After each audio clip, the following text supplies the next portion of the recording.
welcome to the Graham Clark Institute Biomedical Engineering Advances series. My name is Catherine Stock from the Melbourne School of Engineering.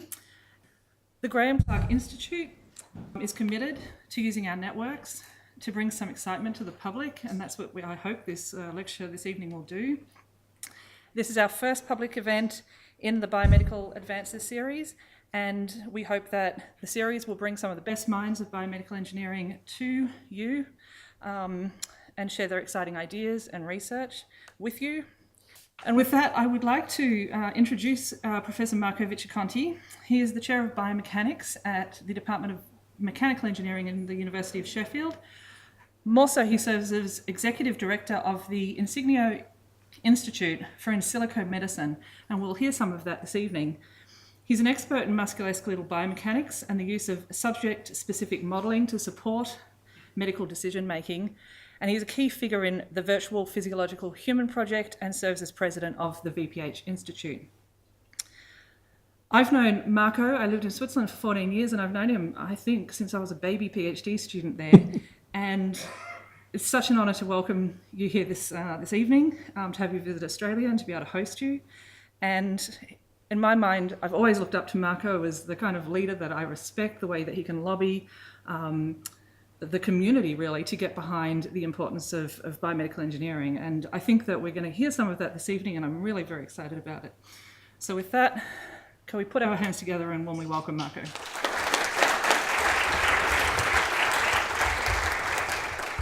Thank you, Catherine, and thank you to all for being here today. I'm really flattered for this invitation. It is my first time in Melbourne, actually my first down below.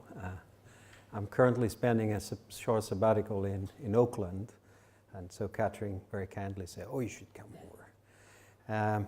And that was the excuse, but I've been knowing you in university for many, many years, and I enjoy the discussion and the collaboration with many of your member staff, so I was very keen to have this opportunity, so thank you again. Tonight I'm going to talk to you about something called in silico medicine, and I'll try to explain you to the best of my capacity what it means. It won't be an in-depth scientific talk. I will not go in any specialistic detail, but of course I'm being more than happy to take your question or to follow up through email if you have more detailed curiosity about what I'm going to say today. I would like to start with a personal perspective by explaining how my own personal research trajectory brought me to starting from a degree in mechanical engineering to end up leading at the Institute of In Silico Medicine. So my beginning was, as I said, I'm a mechanical engineer. Very early, at the really beginning of my research career, I turned my attention to musculoskeletal biomechanics, in particular orthopedic biomechanics. And quite early I started to use computer models to try to predict things which were difficult to measure experimentally. This is one of my first papers. You see the date, and that means that I'm pretty old, also because this was not the beginning of my career. And for some time what we did was just using the computational mechanics that was available as developed for other domains in engineering, aerospace, etc., to try to solve, within the limits of these methods, problems that were relevant for orthopedics biomechanics. But then the problem started. So around 2000, I was asked to deal with this problem. So what you see here is a biplanar X-ray of the lower body of a 4-year-old child who had this area here affected by a bone tumor called Ewing sarcoma. The first thing you need to do in this case is to remove the tumor, which means that they had to cut away half of the femur in this child. Now, if this was an adult, you would replace this big gap in the skeleton with a prosthetic device, okay? But if you are a 4-year-old child, I can put you a prosthetic device, but the device will stay where the rest of the body grows, and there will be a mismatch eventually. So a fantastic orthopedic surgeon in the institute where I was working at that time in Italy developed a very extraordinary surgical technique where essentially they reconstructed the skeleton by using partially bone bank tissue, so essentially tissue from cadaver bone, and partially bone taken from another part of the skeleton and auto-transplanted there so that it could regenerate and grow. This again wouldn't work in an adult, but in a 4-year-old child there are so much osteogenic potential that actually it worked very well. That was fine. The real question was, okay, we've done the surgery, and now we have to start the rehabilitation. How much load can we allow on this child in order not to fracture the reconstruction? And it was a tremendously difficult question because this reconstruction had made the skeleton of the well, first of all, every child is different from any other child because of the growth.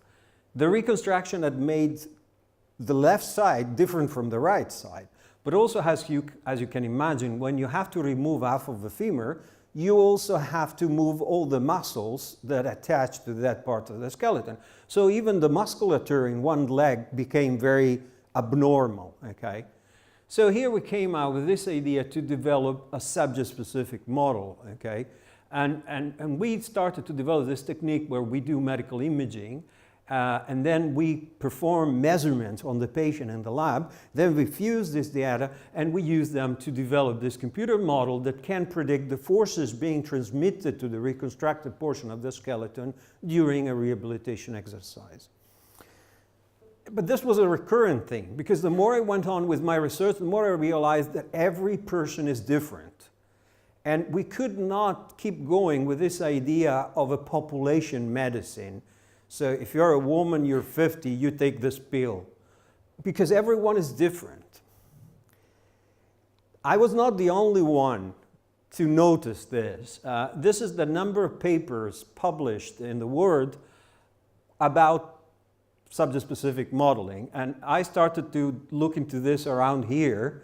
So I was a little bit ahead of the curve, but not that much, okay? So nowadays, subject-specific modeling is becoming one of the leading themes in computational medicine.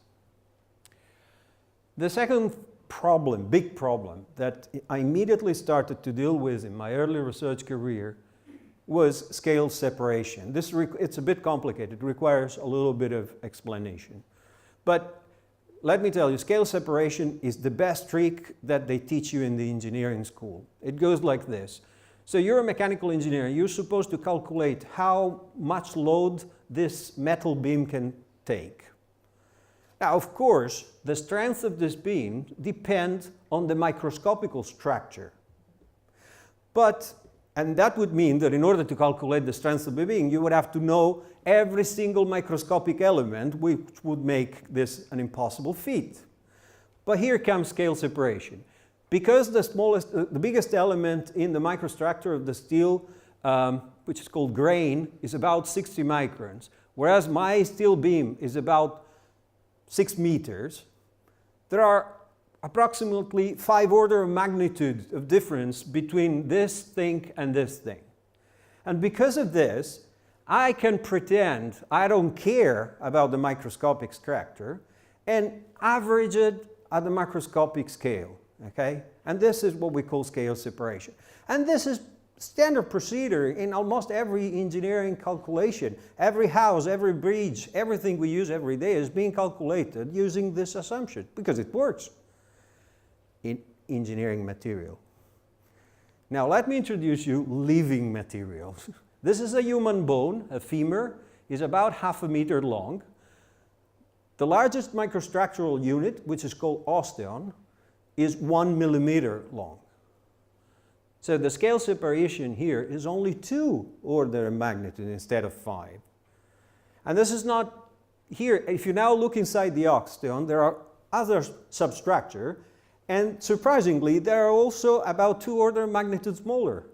There is this 2 orders of magnitude is recurrent in a lot of tissue in living organisms.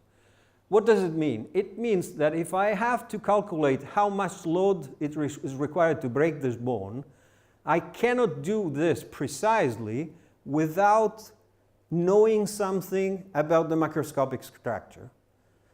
So that's forced me to describe the mechanical behavior of the body across multiple scales, okay? So subject-specific, multi-scale, two big challenges. Again, my first hit with this multi-scale problem was a very specific orthopedic problem I was faced a few years after.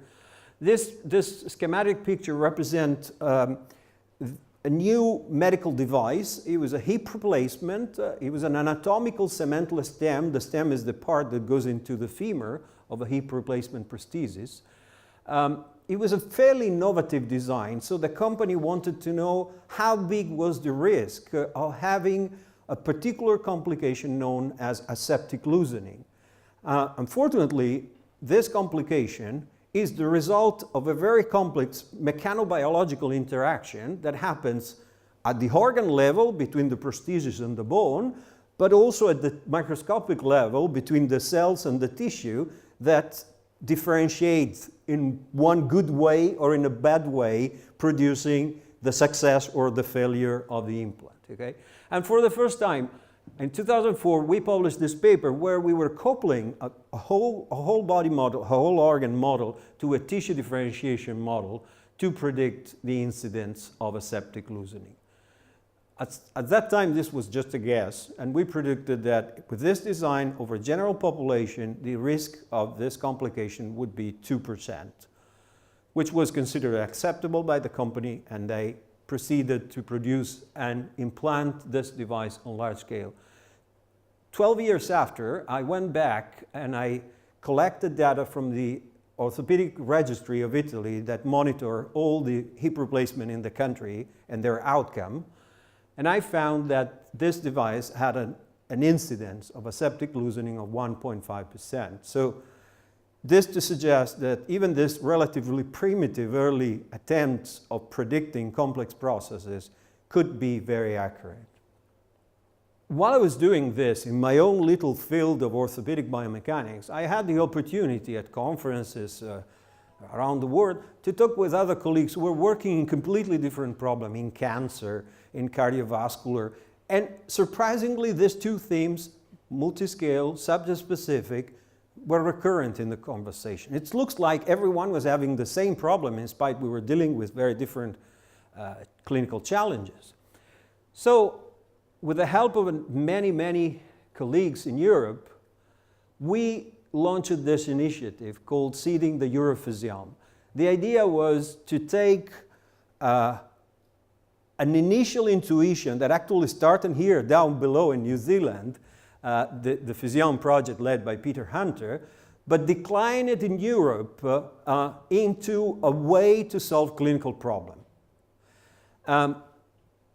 In 2007, we published this research roadmap where we proposed the idea of creating a framework of technology called the Virtual Physiological Human, or VPH for short.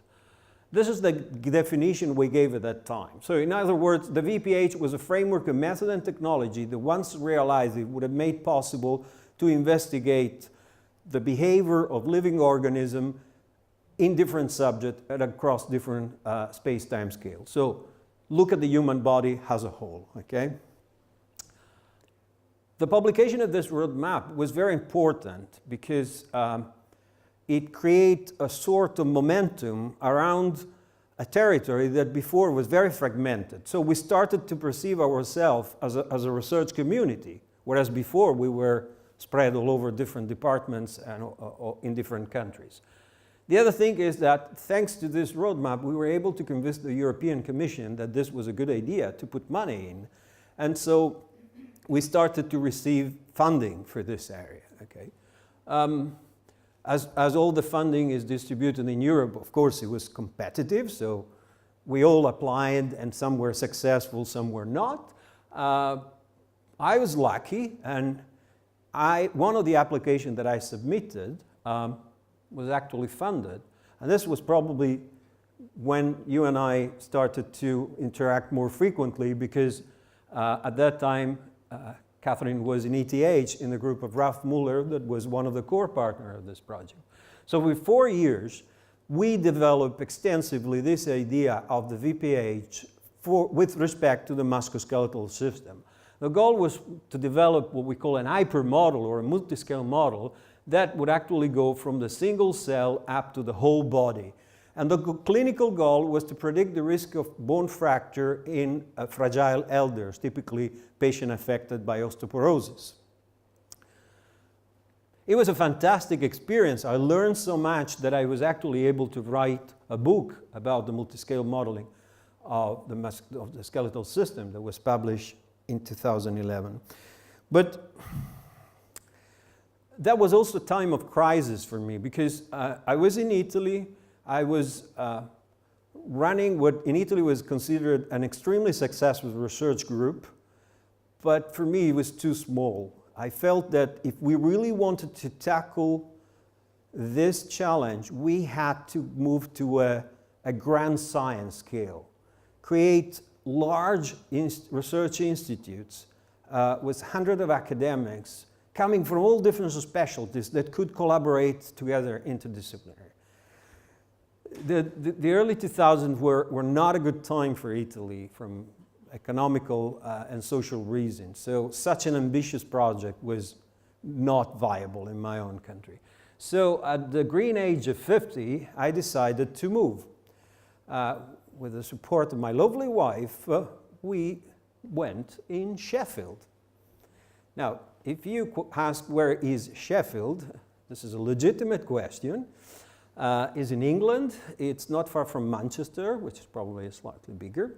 In South Yorkshire, this is the picture we use to attract students. But don't get fooled. This is Sheffield. So, Paula and I, my wife and I, lived in Bologna. I don't know if you've ever been in Bologna, medieval city, lovely weather, fantastic food. So at the personal level, that was an important choice. But at the professional level, this was the best thing ever happened to me. Because in Sheffield, there is a fantastic university with an amazing leadership. And with their support, I moved there in October 2011. After 6 months, we opened the Insigneo Institute for In Silico Medicine. It was a joint initiative, it is still today a joint initiative between the University of Sheffield and the Sheffield Teaching Hospital, which again underlined the very strong clinical translation of this research. And it started from the beginning as the idea of something that would cut across department and faculty. It would be dramatically interdisciplinary, and the glue would be the goal, predicting the human body in a way that is useful for healthcare. And it was a success story, and it still is. This is the growth rate of 2 parameters. How many members? To become a member of Insigneo, you have to be an academic of the University of Sheffield or a clinician in the Sheffield Teaching Hospital. So this is not including PhD students, postdocs, etc. Okay? And this is the funding that we were able to attract through competitive grants over the 6 years of existence of the Institute. So today Insigneo, and these are the last figures from our annual report, is the largest research institute in silico medicine in Europe, and it's second in the world only to the Auckland Bioengineering Institute, which is in New Zealand. I want to stress, today in Insigneo work 145 academics or clinicians. They sit in 29 different departments. So we have the most amazing interdisciplinarity that you can imagine. One of our academics is a philosopher, and she is a specialist in the philosophical problem of investigating at the interface between biology and technology. And she is very useful, and she's doing a lot of collaborative projects with hard scientists, etc. Okay? So, you might think that an in silico medicine institute is a big room full of computers and a lot of nerds. Yes, we have plenty of nerds and plenty of computers, but there is a very strong experimental component. You cannot build and validate computer models without a systematic experimental research. you also need to collect a lot of detailed data on the patient that you want to build a model for. And that's why organic to Insigneo is all the research in areas such medical imaging. We have one of the best MRI physics research group in the country. Deep sequencing for looking at genomic and post-genomic data. We also have very special imaging facility to investigate animal models, and a lot of clinical quantification, a lot of biomedical instrumentation that we install in the 2 hospitals in Sheffield, which we use to measure systematically patient enrolled in clinical trials from a physical, electrophysiological, cardiological, respiratory way. We have 3 gate labs, 2 in the 2 hospitals, in the Children's Hospital, in the Adult Hospital, and a 3rd led by Claudia Mazza is a research clinical gate lab where we develop the protocols. And then we have a number of experimental laboratories, some like this one, very similar to one I visit this afternoon here. And these are absolutely organic to an in silico medicine institute. If you happen to be around Europe, you may consider yourself invited to our annual showcase. This is something we've been doing now for 4 years in a row, and it's becoming a sort of an event. Typically there are between 200 and 300 delegates. It's a one day, we show everything we do to our friends, our partners, our funders, our industrial partners, and it's also an opportunity for all these people to show what they have, what they do, the new technology. It's becoming a sort of a fair of in silico medicine, and it's very exciting. The next is May the 3rd, and as I said, if you happen to pass by Europe, please consider yourself invited. So, I told you about this in silico medicine institute. What is in silico medicine? What does it mean exactly? Well, I challenge the notion that medicine is fundamentally about predicting. So you're a doctor and you have a child in front of you who has certain symptoms. How do you decide what to do, how to treat her? Well, essentially you do 2 things. You look in the existing knowledge that you have accumulated in school and then in continuous training, reading publication, etc. But in many cases, even more important, you also tap in the experience, your personal as a clinician, or the experience that is being shared by other clinicians, that when they had a group of patients that had similar symptoms, and this patient were treated in a certain way, those patients got better. And so by analogy, you provide the same treatment. And in doing this, you're predicting an outcome, okay? That is ultimately to be proved, which many, many times is correct. Sometimes it's not, and then the therapy has to be changed, adjusted, or even sometimes we change the diagnosis. It's a dynamic process. Now, what makes this process incredibly challenging is that starting from the ancient time, through the traditional medicine, still through the 19th century revolution, and still today in most developed countries, a doctor has to take this decision with not enough information. In fact, we train doctors to take decisions without all the necessary information, because that's what they have to do historically. So it is a bit of a paradox that instead, if you're a specialist working in developed country nowadays, you have the opposite problem. The development of medical imaging, of sequencing technology, the automation of laboratory analysis that now makes possible to do 100 different tests on a blood sample for a few pounds. The incredible development of biomedical instrumentation, all this technology are generating enormous amount of information about the patient that the doctor doesn't know how to use at the best. And in fact, most of this information are not used in the clinical practice, in spite of being available, because we don't know what to do with it.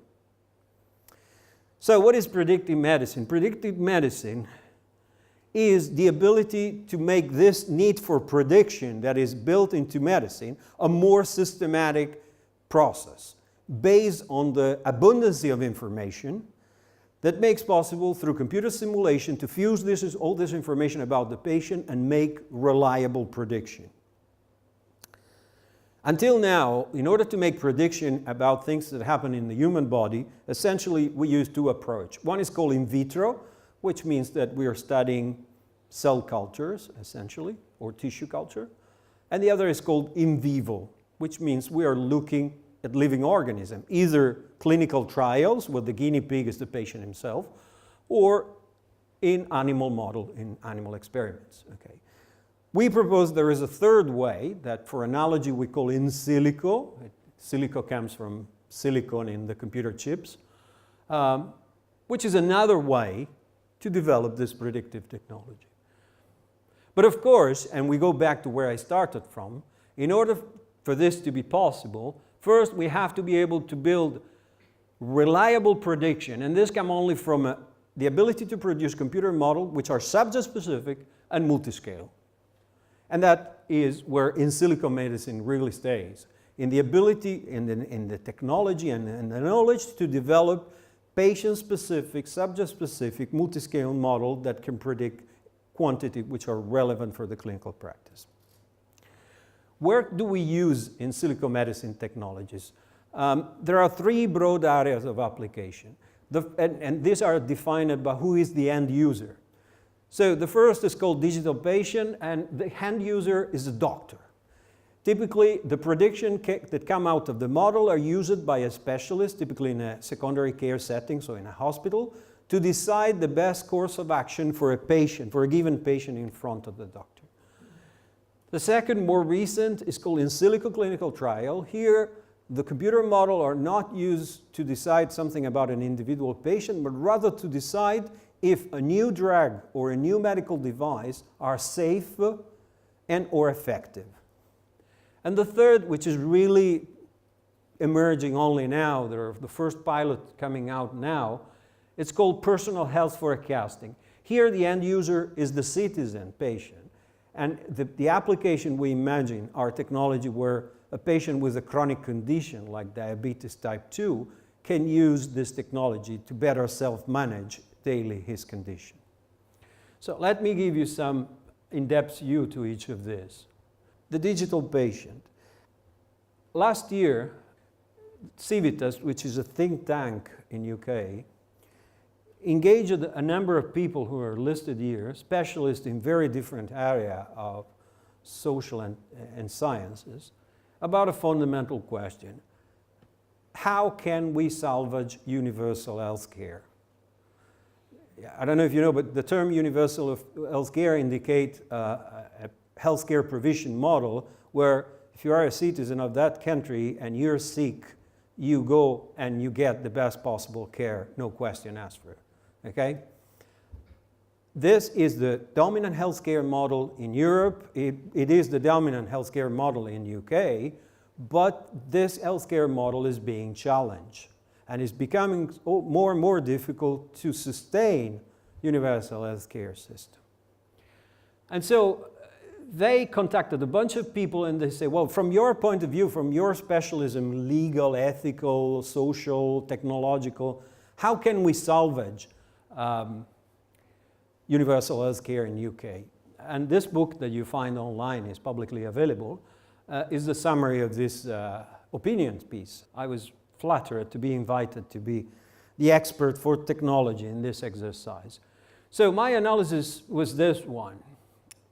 We have two problems in Europe, in UK, but in almost every developed country nowadays. The first is very well known and everybody's talking about it. It's called the aging population.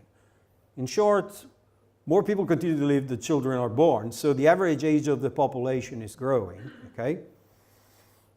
But there is another problem that nobody mentioned, or very rarely, because ultimately it's not a problem, it's a good thing, but it turns out as a problem. In the last 50 years, thanks to the amazing progress of medical research, a number of pathologies that were lethal were transformed in chronic diseases. Perfect example is a number of oncological forms that 30 years ago you would definitely die within 3 years. Now you can live 20 years, but you're not healthy. You need continuous care and monitoring and attention, okay? So you're a chronic patient. These two things together are creating a burden of care which is incredibly hard to sustain economically and organizationally. How this relates to predictive medicine? Well, the first thing that came out for the fact that the average age of our patient is growing and that a lot of disease, instead of killing them, they remain in a chronic form, is that the number of patients that come in a hospital every day being affected by 2 or more diseases is growing exponentially. This is a huge problem because almost everything we do in medicine is based on the assumption that you are a healthy person equal to any other healthy person except one thing, that is the disease you have. If you have 2 diseases, we are screwed. We don't know what to do. Why? Because at that point, each patient becomes a completely different story on his own. Because which 2 diseases you have, and what about if there are 3, and at which stage, how they interact together. So the need for a much more personalized medicine, where you see the patient for whoever he is, with all this disease and condition and ongoing treatment, and you decide, taking this big picture for the best course of action. In themselves, chronic conditions are very difficult to handle effectively because they accumulate an enormous amount of expensive care. And it's being proved that the best way to deal with chronic condition is to avoid them. So prevention. But prevention is very challenging. Everybody talks about prevention, but in practice is incredibly challenging. Here I always have a problem. In Italian there is a beautiful term which is accanimento terapeutico. It does not translate properly in English. I think it has to do with the culture behind our being Catholics or whatever. The best translation I found is futile care. What I mean is there is a point sometime in the therapeutic history of a patient where the doctor and the patient have to agree that it's time to die. That it's time to manage the residual quality of life, but not trying to fight the disease because the battle is lost, okay? This is an extremely difficult decision to take because this decision can be taken only by the patient, ultimately. And in order for the patient to take this decision, you should be able to go to the patient and say, well, look, this is the situation. If we continue to treat you, this is what you can expect. If we stop to treat you, this is what's going. So we need to be able to make predictions which are highly reliable. And because we cannot, we usually keep treating, even when it's become clearly unnecessary and the suffering is the only thing we can deliver. So in order to bring in participation, which is the key element for this change in model, we need to solve this problem of being able to predict. So all this is not my idea. Many people have been suggesting, probably the more loud in pushing for this vision that he called the 4P medicine is Leroy Hood, when he founded many years ago his Institute of System Biology. Why 4P? Well, because the first is predictive. If you can improve our ability to predict, you can imagine a more personalized healthcare, a more preventive healthcare, a more participatory healthcare. So the first P enabled the other 3. So that's what we are trying to do in Sheffield. Let me give you some example. You don't feel well, chest pains. You go to the doctor and they say, oh, I'm sorry, my friend, you have a coronary stenosis. The coronary are blood vessels that wrap your heart and essentially bring oxygen so that the heart can work and pump. If not enough blood arrives, the heart starts to starve and it cannot work. Okay? And ultimately you can have a heart attack. There are different treatment options, and it's being proven conclusively. Every clinician agrees that the best way to decide how to treat a patient that has 1 or 2 coronary stenosis lesion like this is a measurement. It's called fractional flow reserve. It's an invasive measurement. Essentially, you introduce a pressure sensor through the circulatory system until the vessel, okay? It's expensive, it's risky, and only in a few hospitals there is the instrumentation and the skill to do this test. As a result, in spite of the fact that everybody agrees this is the best practice, today in UK only 5% of the coronary stenosis patients are treated on the basis of a FFR measurement. We had this idea. If we can take these images of the lesion and use them to build a patient-specific model that can predict non-invasively FFR, we can get the same thing without producing any invasiveness. This picture can be produced in virtually any hospital who has a cardiology department. So you don't need special things. It's very cheap, it's very fast, non-invasive. So we're replacing an expensive invasive measurement with a non-invasive one based on prediction. Here, we're trying to do something similar but much more complicated. At the top of the heart, there are two structures that are called heart valves that makes possible for the heart to pump the blood in the right direction and prevent that the blood goes back, okay? They are essential for the heart to work as an efficient pumping machine, okay? Unfortunately, they get diseased. And when they get diseased, the efficiency of the heart starts to decrease. And beyond a certain level, we get very, very seriously ill.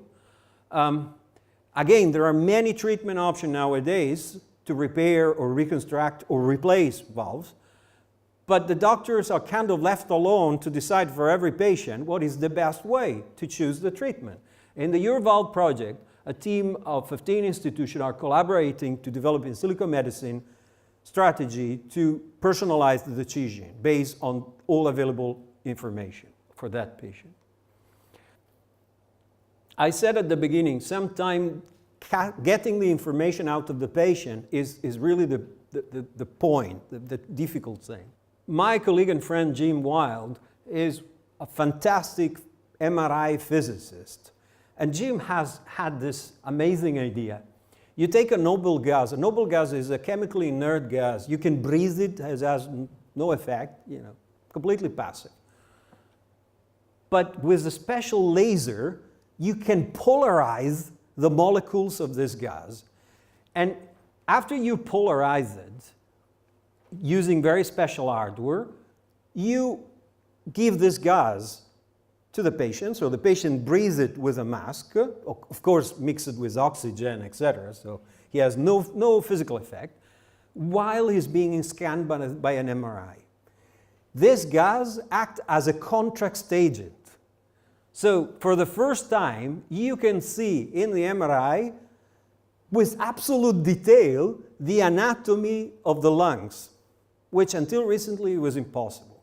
But more, we can trace the gas as it permeates in the alveoli and goes in the blood system, so we can calculate the efficiency of the oxygen exchange between the lung and the blood. So this is opening a whole world of applications. But one I want to mention, because I'm particularly proud of this, and the reason is that this very complicated disease called pulmonary hypertension, for a reason that nobody knows, has an extraordinary prevalence in South Yorkshire. In South Yorkshire, there are more PH patients than anywhere else in UK. We don't know why. Probably that area has a long history of pollution, with steel mills, coal mines, etc. So maybe there is an environmental determinant. What is pulmonary hypertension? Well, that's the beauty. It's not a disease, it's a syndrome. Essentially, the vessel that connects the heart to the lung start to function at an abnormal high pressure. But this could be due to the heart, to the lung, or to the vessel. So the doctor has to do a differential diagnosis, first of all, and identifying where is the primary source of the disease. And again, guess what? In order to make this differential diagnosis, you have to make an invasive measurement, except that this time you have to stick a probe into the heart, inside the heart, through the pulmonary artery and into the lung. So essentially, you never do this, okay, because it's so dangerous and complicated. And with this new technology that Jim have developed, together with Andrew Swift and Rod Host, our modeling specialist, we can take the MRI data, non-invasively predict the wave reflection between the lung and the heart, and make a reliable prediction of where is the disease, and use this to guide the medical decision. Back pain. I think 50% of the people experience back pain at least once in their life. So this is not a disease, it's a pandemic, okay? It is the primary cause of work loss in all developed countries, in all industrialized countries. And again, once you have back pain, depending on how exactly is your condition, there are three possible options. Conservative treatment, a very aggressive surgical procedure, and an intermediate surgical procedure. Damien Lacroix in the MindSpine project has developed a patient-specific modeling technology that allows to classify correctly the best treatment for each patient between these three options. This has already been tested on over 200 patients and works flawlessly. CT2S, this is my own project. I've been working many years on this, but now it works. We have a technology where we can take a CT scan of a region of the skeleton of a patient, and I can tell you what is the force that is required to break the bone of that patient. And with this bone strength information, I can estimate the risk that you have of having a fragility fracture because you're falling. So we got excited and we start to look at more challenging problem. And not surprisingly, a lot of challenging problems come in the pediatric field. And this somehow brought me back to the beginning of my career when I had, you remember, this very challenging pediatric problem. There is this incredibly weird disease called juvenile idiopathic arthritis. And again, for those of you who are not expert in medicine, idiopathic means I don't have a clue of what is causing this disease. It's a magical word the doctor used to express our ignorance, okay? It is non-rheumatoid, so the rheumatoid markers are negative. It manifests with the symptom of an arthritis. It affects only children and is incredibly heterogeneous. So both in terms of severity, some have all joints affected, some only have one joint. But the most important heterogeneity from a clinical point of view is the response to the first line treatment. How about half of the children respond very well to a mild anti-inflammatory therapy? The other half don't. And for them, we have to use incredibly aggressive therapy. But the problem is that if we would know from the beginning, we would not waste 6 months trying with a mild therapy, and we would probably spare some damage to the joint, okay? So it's very important to understand which one will respond to the therapy and which not. This is a very long story, but to make a short, long story, I think we spotted the primary reason for this difference between responder and not responder. And we did this because of subject-specific modeling. The last point, it's very useful in a number of situations to know how much force you need to break a bone. How do we know this? Well, because people, very generous people, donate their body to a science program, and we harvest bone from this cadaver, and we break them, and we measure this force. Of course, no one donates children's body to this program, very understandably. So there is absolutely no knowledge of what is the force required to break the femur of a 2-year-old child. Why would we care? Because a poor radiologist in a children's hospital almost every day has to decide if that fracture was really happened because the child felt or because there is an abuse. That's a very tough decision, trust me. And without any scientific evidence, is even more difficult. Of course, there is a lot of clinical experience, But every child is different. That's the other problem. So experience falls short. So we had this fantastic idea. We can use our technology to look at this post-mortem. So in the Sheffield Hospital, we convinced a number of families to allow us to perform a CT scan to the body of their children. Of course, this doesn't touch the body, it doesn't violate the body, so the family are much more available to allow you to do this, okay, because essentially no damage is done. And then we use this CT scan data to estimate the strength of bones in children, especially in infants from 0 to 3 years old.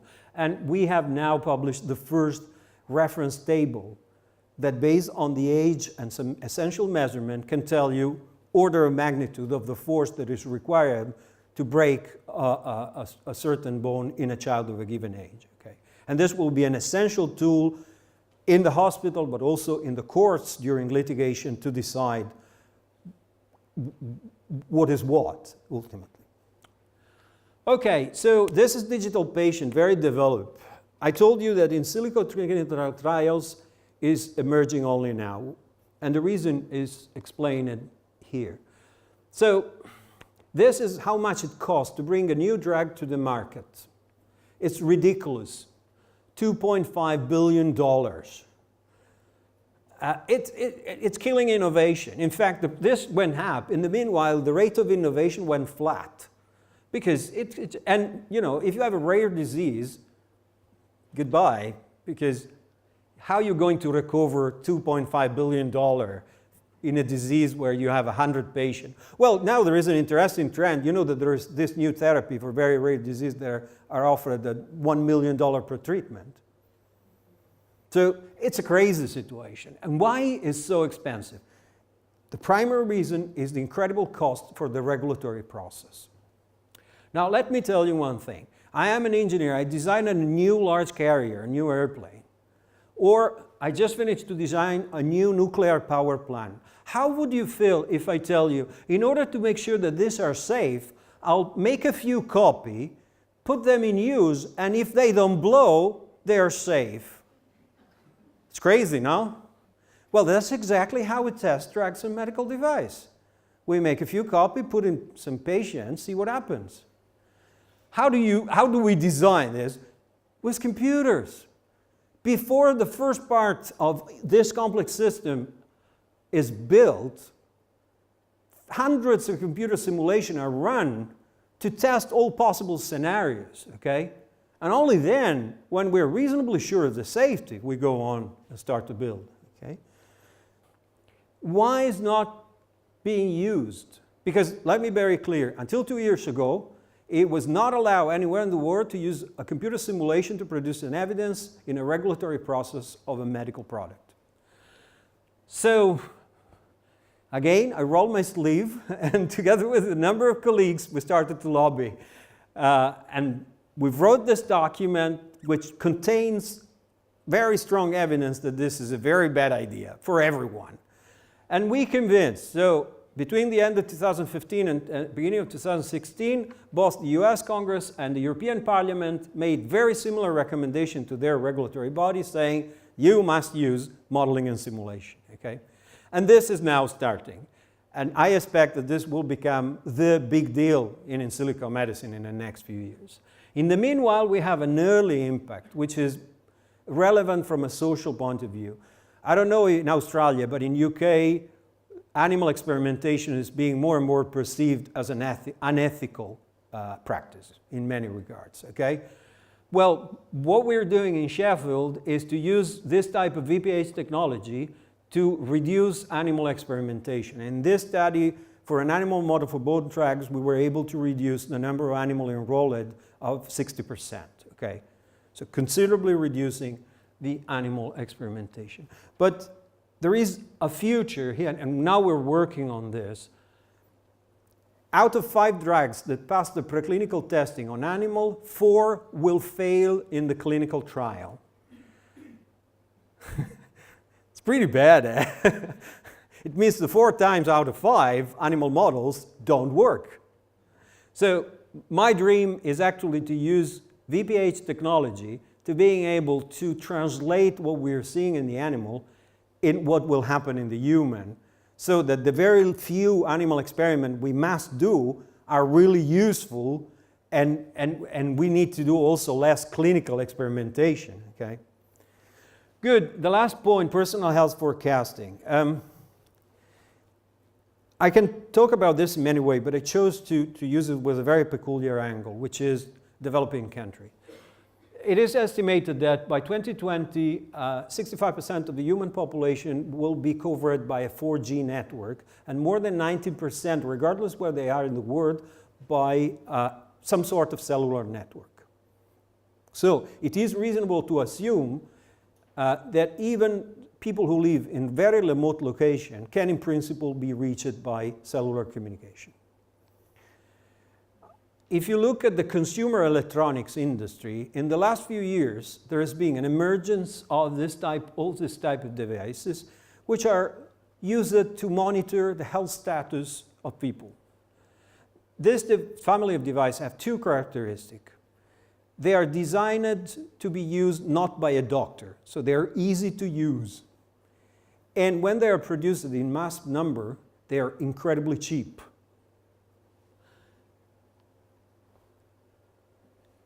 So you are in a rural village in the north of India. The first hospital is 2 days travel from where you live. But you can deploy a nurse, a mobile cell connection, and some of this very low-cost instrument.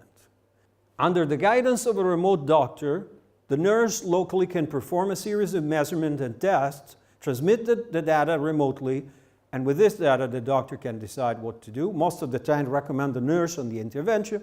In the very few cases, organize the transport to the remote hospital. What is the problem? The problem is that this sensor that I show you usually give you only a piece of the information that you need to take a clinical decision, but not all. Here's where our technology comes in. We are developing patient-specific model that, when they are combined and added to the sensor information, give you the full range of information. So, for example, imagine that you have a lesion in the aorta that, if it grows beyond a certain level, could rupture and you die. But it could not grow, so they send you home. Normally, every 2 weeks you would go to the hospital being checked. But if you live in a remote village, this is not going to happen. But I can give you a device like this that costs probably 50 pounds that does a single channel EEG on your mobile phone. Alone, this is not enough, but if you combine to a subject-specific model, you can probably estimate how the aneurysm is progressive, so that when it's time, when you're starting to get at risk, we call you back in the hospital and operate. I am at the end of my presentation. I tried to give you a view of what in silico medicine is, and when I started to do this type of public communication around 2007, very frequently, not from the people, but from the specialists, the reaction was, yeah, but this is science fiction. Yeah, it will happen probably in 50 years, 30 years, you know, but not tomorrow, okay? And to be fair, three recent studies showed that the average time between research discovery and full clinical adoption for radical disruptive technology is about 17 years. So not 30, but 17 was a reasonable average time, no? Well, in 2014, our first BPH product was fully commercialized in the world, the HeartFlow technology. And today there are probably a dozen of BPH products available in hospitals all over the world. And funny enough, now we're criticized by saying, oh, but where is the clinical impact? Come on, guys, we just started. I'm saying this because frequently this technology call for polarized reaction. No, it's not going to happen. Oh, why it hasn't already happened? The truth is in between. It is happening. So, in conclusion, I believe that in silico medicine is transforming healthcare, enabling for the first time a concrete 4P medicine vision. This new opening of regulatory pace based on in silico in the US and the European regulatory body, is creating a new whole territory for the de-risking of medical products. And the beginnings are always difficult. So the introduction of the first VPH technology is being very challenging. But I see every day it's getting easier. So I expect the adoption to become exponential. I would like to acknowledge all my colleagues and co-workers, all the funding source, and thank you very much for your attention.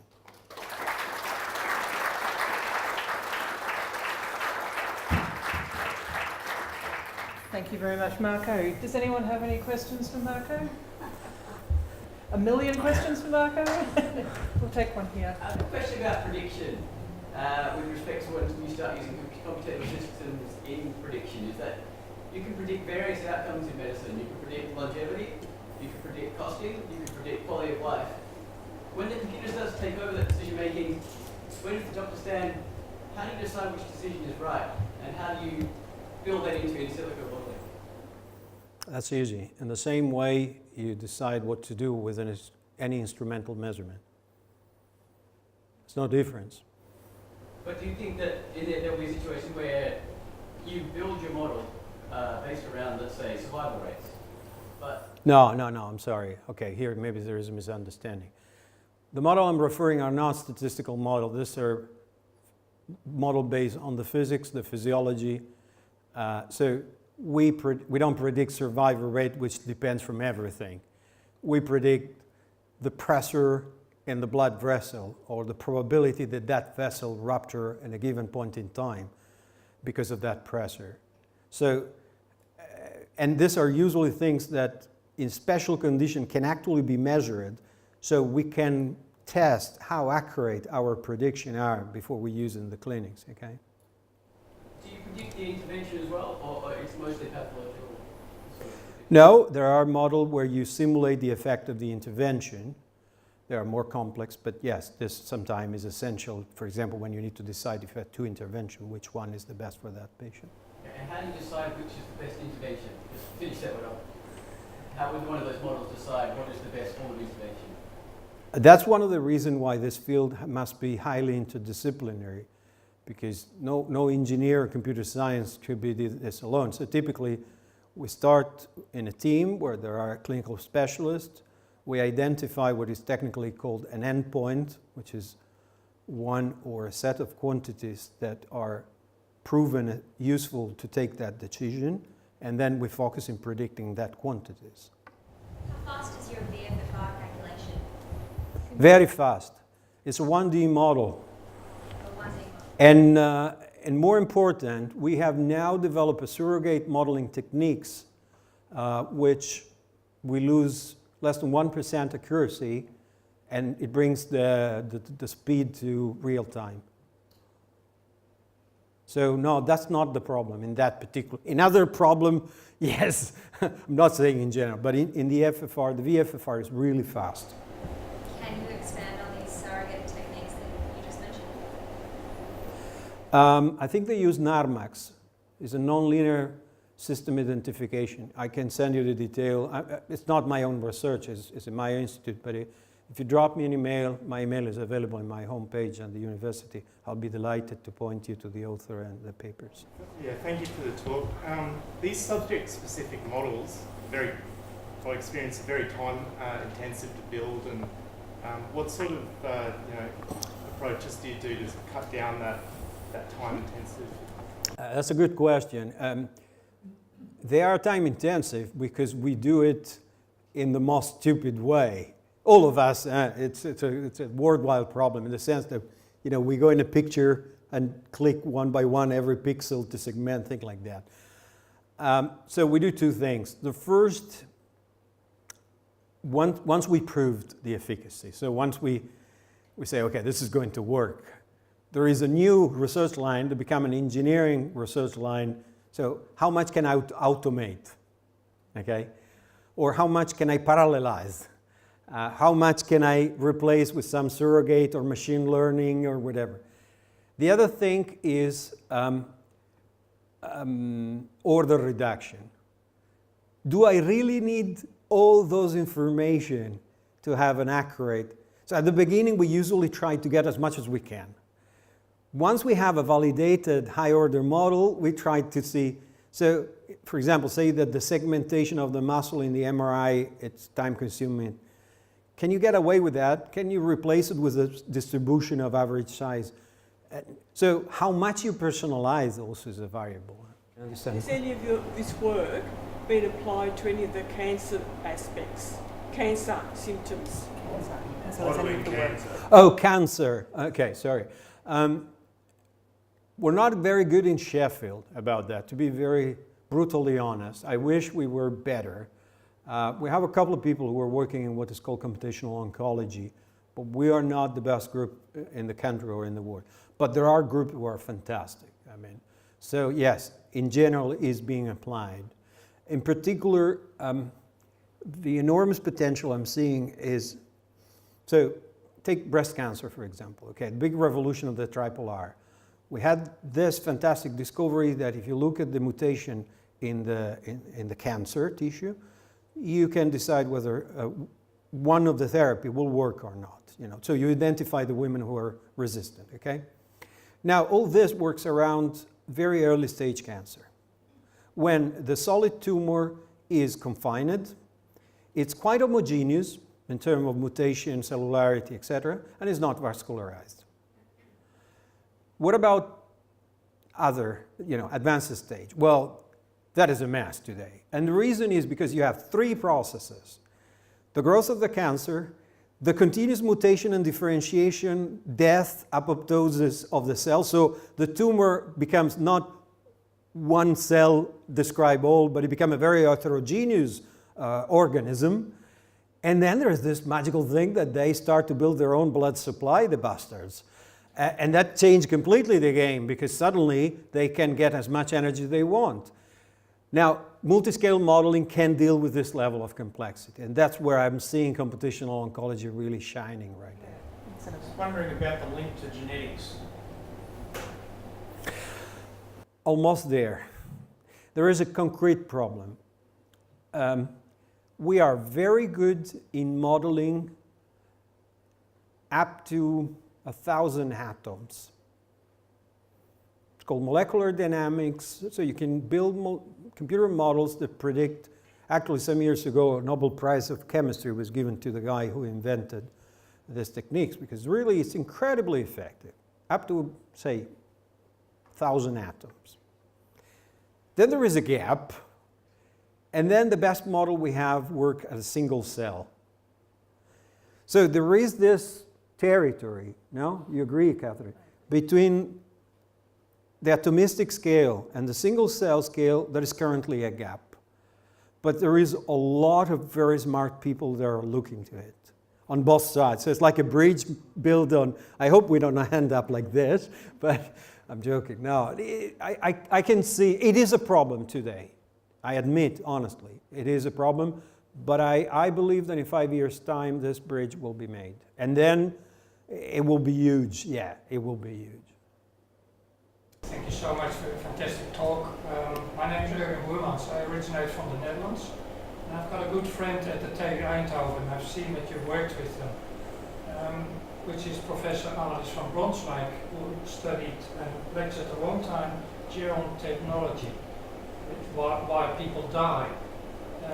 She was a terrible fighter to get ducted systems there. And we have a bit of a problem in New Zealand and in Australia with that same issue. Okay. The US distributes energy with air, and Denmark and Sweden do that with water. I don't know the situation in the UK, but here you see all these vents in the floor, they distribute air and distribute bacteria in environments. Professor van Bronswijk got them banned in the Netherlands. Are you able to make such a similar link like she did successfully in the Netherlands with energy distribution and why people die?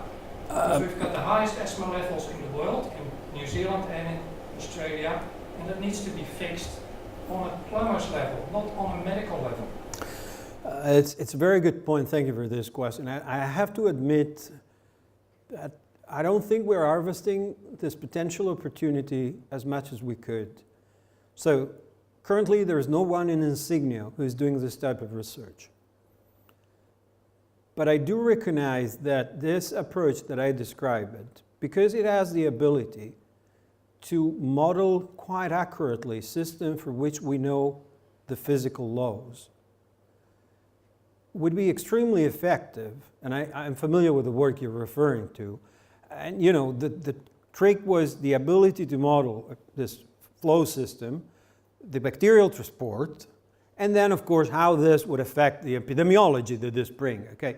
But the environmental part can be modeled computationally with very, very good level of detail, okay? And the same applies to more complex environmental, you know, environmental computational science are incredibly advanced. So there are computer models for UV radiation, for the temperature, for the humidity, etc. So the idea of coupling these models in order to do much more advanced exploration of how human activity through the environment affect human health, it is very interesting. I think you're right. Well, with that, we'll call it a close. I want to thank everyone for coming, for your questions, but mostly I'd like to, and please join me, thank Marco for his presentation.